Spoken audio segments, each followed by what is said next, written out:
హింసించడం అనమాట. Okay doctor గారు.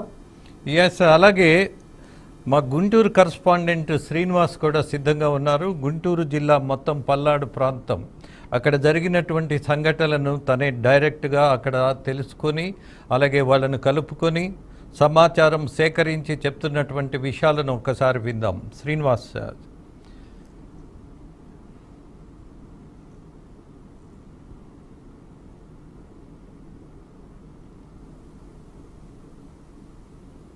అనేది స్పష్టంగా కనిపిస్తున్నటువంటి పరిస్థితి ఉండడం జరిగింది. ఈరోజు ఉదయం 11 గంటలకు జిల్లా కలెక్టర్ కీలకమైనటువంటి ఉత్తర్వులను జారీ చేయడం జరిగింది.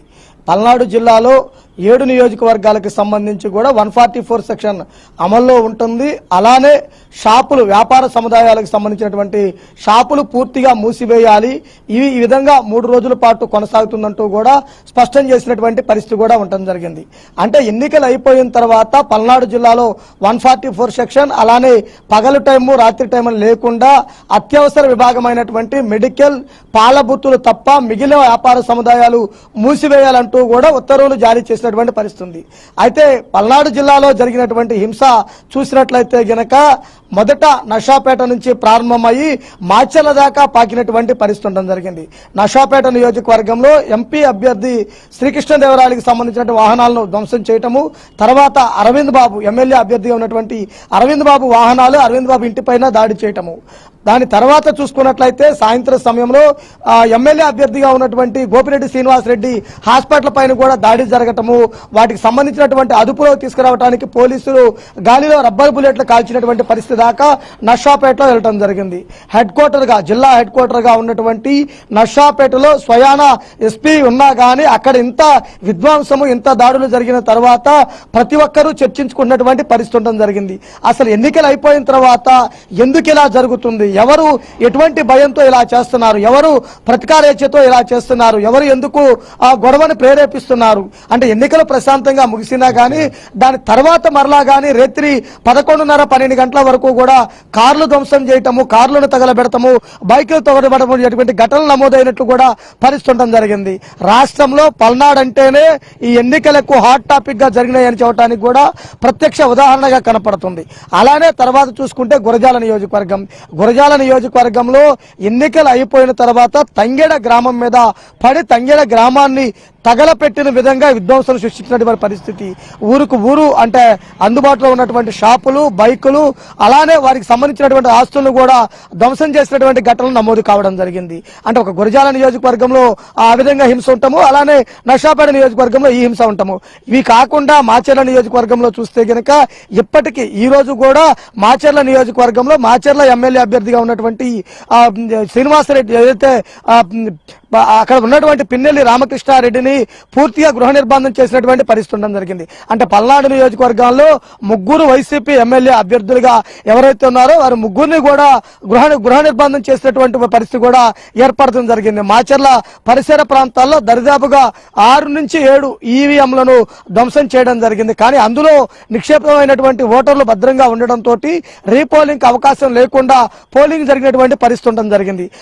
అది పోలింగ్ జరిగిన రోజు ఘటన జరిగితే తర్వాత నిన్న చూసుకున్నట్లయితే గనక గురజాల నియోజకవర్గంలో కొత్త గణేశ్వరపాడు గ్రామంలో ఎంపీ అభ్యర్థి, ఎమ్మెల్యే అభ్యర్థి ఇద్దరు వెళ్లిన నేపథ్యంలో వారిని ముట్టడించి వారిపై దాడికి ప్రయత్నించగా పోలీసులు, కేంద్ర బలగాల సహాయంతో వాడు బయటికి రావాల్సినటువంటి పరిస్థితి ఏర్పడటం జరిగింది. ఈ విధంగా ఎన్నికల రోజు, ఎన్నికల తర్వాత జరిగినటువంటి పరిణామాలు ఉండడం జరిగింది. ఈ రోజు ఉదయం నుంచి చూసుకున్నట్లయితే గనక గంటకు పల్నాడులో మారుతున్నటువంటి పరిస్థితి.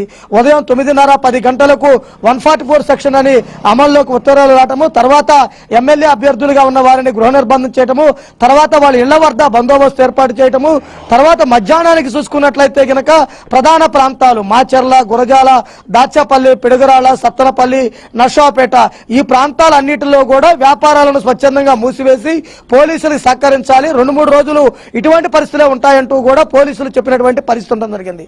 అంటే స్వచ్ఛందంగా ఇప్పటికీ బంద్ ప్రభావం, అంటే బంద్ చేస్తే గనక ఎలా అయితే పూర్తి స్థాయిలో వ్యాపార సముదాయాలు మూసేస్తారో ఆ విధంగానే పల్నాడు జిల్లా మొత్తం వ్యాపార సముదాయాలు మూసివేసి సామాన్యుల్ని భద్రంగా వెళ్ళమని చెబుతున్నటువంటి పరిస్థితి ఉండడం జరిగింది. సత్తెనపల్లి దగ్గర నుంచి చూసుకున్నట్లయితే గనక మాచర్ల వరకు, అలానే నర్సాపేట దగ్గర నుంచి గురజాల మాచవరం వరకు కూడా ప్రతి చోటగాడ కేవలం పాల బూతులు అలానే మెడికల్ షాపులు ఈ రెండు మాత్రమే తెరిచినటువంటి పరిస్థితి ఉన్నది. కానీ మిగిలినవన్నీ కూడా క్లోజ్ చేసి పోలీస్ సహకరించాలని చెప్పేసి స్పష్టం చేయడం జరిగింది. అసలు పల్నాడు ప్రభావం చూసినట్లయితే గనక కేవలం పల్నాడు గొడవల కారణంగా ఈ రోజు కేంద్ర శ్రీనివాస్, ఒక విషయం, మన వైసీపీ నాయకులు నారాయణమూర్తి గారు ఒక వ్యాఖ్య చేసి వెళ్ళిపోయారు.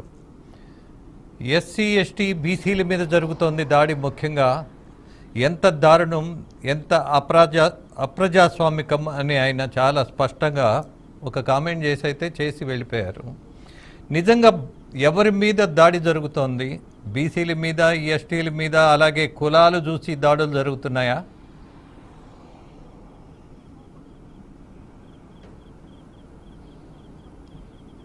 అంటే ఇక్కడ పల్నాడు జిల్లాలో చూస్తే గనక నారాయణమూర్తి గారు ఆరోపించిన విధంగా ఎస్సీ ఎస్టీ బీసీలు అనేది అక్కడ సందర్భమైనటువంటి వాక్యమే కాదు. ఇక్కడ సత్తెనపల్లి నియోజకవర్గంలో చూసుకుంటే కాపుల మీద దాడులు జరగడం జరిగింది. అలానే తంగెడ గ్రామం చూసుకుంటే అక్కడ చౌదరీస్ మీద దాడులు జరిగినటువంటి పరిస్థితి ఉంది. బాచర్లో చూసుకుంటే రెడ్ల మీద జరిగినటువంటి పరిస్థితి ఉంది. నిన్న పేట సన్నిగండ్ల అలానే కారంపూడి ప్రాంతంలో చూసుకుంటే గనక బ్యాక్వర్డ్ కమ్యూనిటీస్ కాకుండా అదర్ కమ్యూనిటీస్ మీదనే దాడులు జరిగినటువంటి పరిస్థితి ఉంది.